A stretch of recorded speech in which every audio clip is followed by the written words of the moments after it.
name's Boner. Barnabas Boner. Welcome back to my lair. In for some tricks, untreats, or tricks or treats.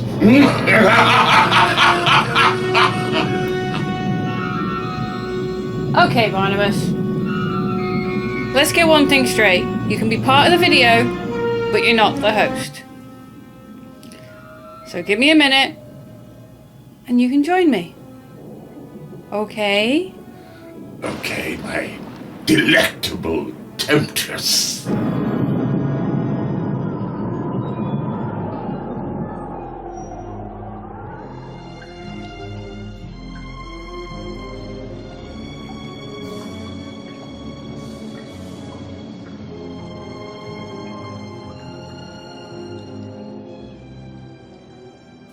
Welcome to the wonderful world of dodgy movies and TV. I am your host, movie and TV Mistress, and welcome on this lovely Halloween night to a movie that so many kids of the 80s love and adore.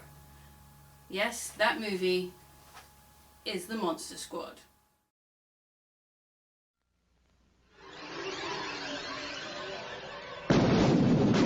You know who to call when you have ghosts. But who do you call when you have monsters? We're the Monster Squad. What's a squad? It's like Miami Vice, I think. They're young and inexperienced. Naughty virgin. They're a bit disorganized. Monsters are not real. We don't know that, sir. 2,000-year-old dead guys do not get up and walk away by themselves. But when strange things start happening in town, There's a monster in my closet. Ooh, look at that big, scary monster. What's happening? 2 ways to kill a werewolf. Silver bullet? they're the only ones ready to do battle. Somebody's out there that's killing people. And if it's monsters, nobody's gonna do a thing about it but us. And the creatures of the night shall rule the world. Real monsters? Us? Midnight. In the world, remember? Maybe we can be like Mask Squad instead, you know? 2 mask bombs. We got 1035, stick back up, hurry Or Nature Squad. The book was right. Don't you see it's all true? By midnight, You guys! they won't seem so young anymore.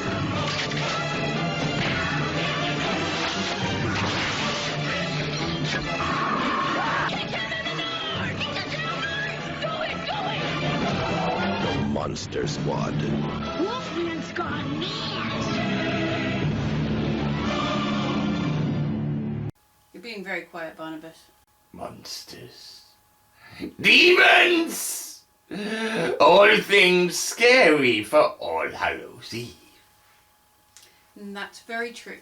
So the reason I chose The Monster Squad is because my favourite house at the Halloween Horror Nights this year was Universal Monsters. A house where you got to see the Phantom of the Opera, the Invisible Man, Dracula, werewolves, mummies, creatures from the Black Lagoon, and Quasimodo.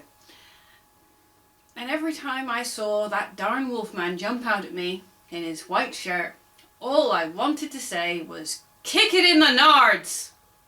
But Wolfmen don't have NARDS. Or do they? Anyway, this movie has been a favourite of mine since I was a child. Yes, it is probably not what a lot of adults would class as a kids' film or a family film. But to me it is. And apparently it is to Shane Black too. Yes, Shane Black, the guy who wrote this, Lethal Weapon, The Last Boy Scout, and The Last Action Hero, and had all those lovely lines of dialogue in The Predator. Billy! The other day, I was going down to my girlfriend. I said to her, "Jeez, you got a big pussy. Jeez, you got a big pussy." She said, "Why did you say that twice?" And I said, "I didn't." See, it's because of the echo. With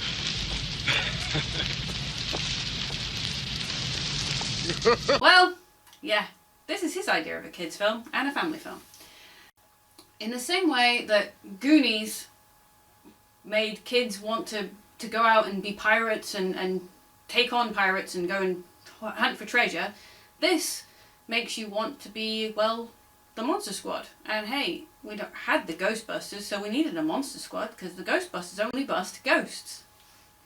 So, who have you got? You have Andre Gower. Andre Gower is the star of this film. He's the one that wears the famous red t-shirt that says Stephen King rules. Because this film came out just around the same time as It. And, well, Stephen King ruled at that point. And still kind of does. And there is some similarities between this and It, and a lot of people have said that. Because it's about a group of kids and they need a virgin. If you read it, you know what I mean. Anyway, this film is about how Van Helsing, at the start of the movie, was trying to defeat Dracula, and well, as it says, he blew it. So it takes a good 100 or so years for, randomly, Dracula's coffin to be shipped to where Andre Gower's character, Sean, is living. Yes, his name is Sean, like Shaun of the Dead. But, well, he's got a kick-ass song of his own.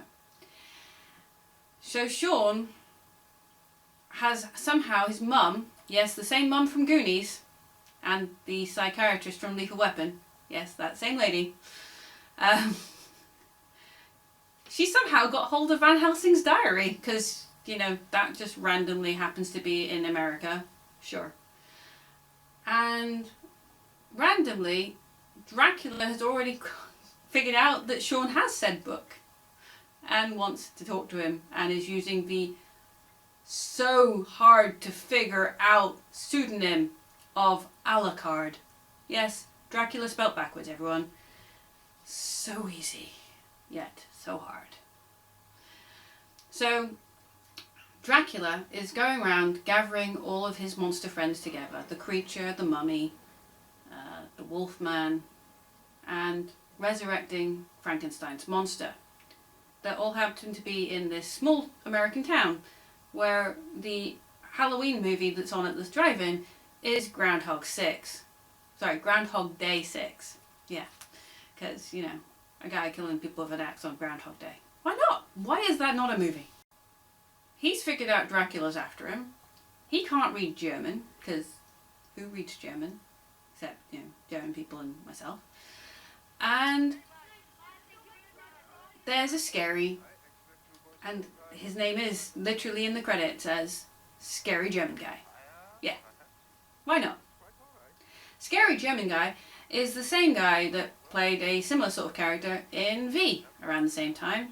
Yeah, and the tattoo is not real because he was not in a concentration camp in real life, which I thought for years he was. No, he just happens to play German guys who have numbers on his arm. Why not? Yes, this movie is dark. It is probably more adult than some adults would like, but if you watch any movie of the 80s, and if you were a kid of the 80s, you watched way too many movies that were probably not suitable for your age because, well, parents would put films on. Like, oh, Child's Play, RoboCop, Highlander. Just saying. I was 7 when I saw Highlander. Didn't bother me. Decapitations are fun. Music videos are fun. RoboCop. Blood and gore everywhere. And you know what all of these things have in common? They weren't meant to be for kids, but all kids took hold of them the same way they then made those into cartoons for kids to enjoy. Or toys. Sure.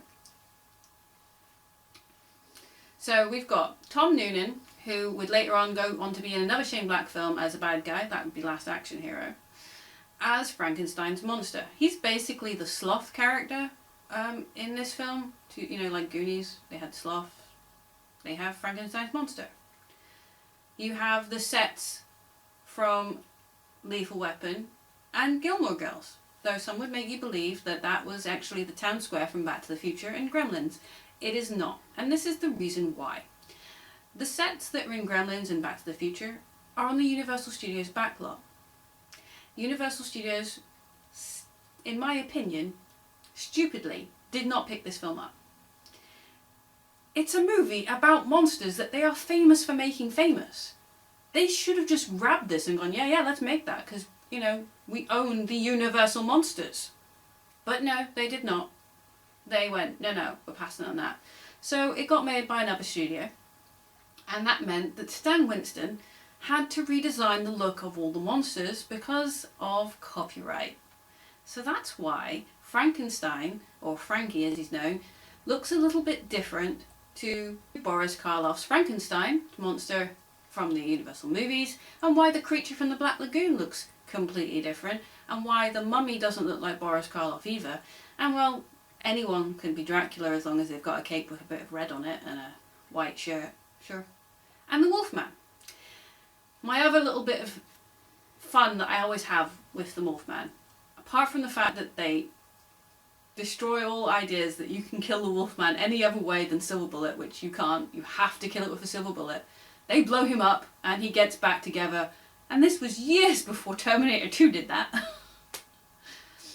But my other thing about the Wolfman is this. Okay, this is going to sound geeky and I apologise right now, but this is me. Okay, the Wolfman is played by the guy who is the uncle to Napoleon Dynamite. Right? He appeared in a 1984 film with Michael J. Fox called High School USA, I believe. And Michael J. Fox went on to play Teen Wolf. Right? Okay, stick with me here. Michael J. Fox was also in a movie with David Norton called Midnight Madness. See, Michael J. Fox connects werewolves. And then there's Michael Landon, and I could go on, but you know, I won't. But that's my little connection, that the American Werewolf in London, the Teen Wolf, and the Wolfman from Monster Squad are all connected. By 1 degree. Beat that, Kevin Bacon. Anyway, the reason I love this film is it's got a bitchin' soundtrack, it's completely over the top, it's ridiculous, and when you actually sit and watch it, you can't just help but smile and laugh at the crazy stuff that these kids are allowed to do. Like the fact that the kid, who is pretty much channeling Fonzie, in shop class, I have no problem with him making steaks, because, you know, wood, shop class, that's fine. He has a smelter and can make bullets out of silver cutlery that he's got hold of. Sure, why the hell not? And they wonder why schools have, you know, issues with guns in America. Apparently they're allowed to build bullets in their schools. No wonder. Then you've got the fact that that kid doesn't stop smoking during this film. Plus he takes pictures of one of the kid's sisters who gets undressed in front of an open window. I mean, yes, she's got blinds, but they're not closed, so everyone can see. And of course then he blackmails her. And she lies about being a virgin because she thinks a certain person doesn't count. Sure. That's how virgins work.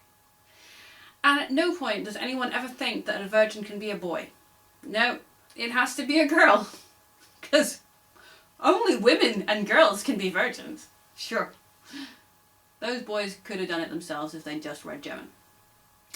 But instead we get the cute little bit where Dracula decides to shout at a little girl.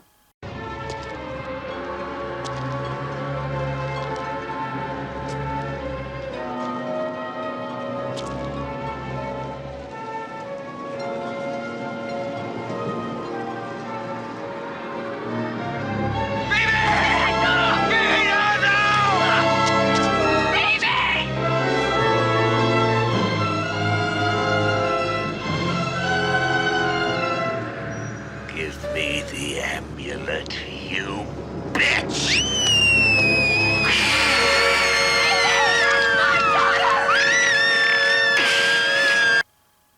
Wow. Yes, this is a kids' film, everyone. And it's one of the greats.